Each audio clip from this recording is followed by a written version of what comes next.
আলোচনা করেছিলাম তাকে এম্পাওয়ার করার জন্য। আজকে সংস্কার কমিশনকে বারবার আমরা বলতে চাই, দু একটি দলকে প্রাধান্য দিয়ে বেশিরভাগ জনগণের আকাঙ্ক্ষার বিপরীতে গিয়ে কোন সিদ্ধান্ত বাস্তবায়নের দুঃসাহস দেখাবেন না। আনুপাতিক হারে নির্বাচন হলে সমস্যাটা কি? কোনো সমস্যা নাই। প্রধানমন্ত্রীর মেয়াদ 10 বছরের বেশি না থাকলে সমস্যা কি?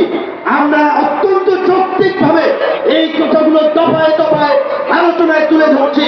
কিন্তু পরিষ্কার সংবিধান এই সংস্কার জাতীয় ঐক্যমত্য কমিশন কেন জানি দু একটি দলের প্রতি পক্ষপাতমূলক আচরণ করছে।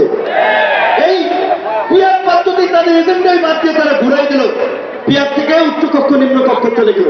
উচ্চকক্ষ নিম্নকক্ষ হবে নাকি?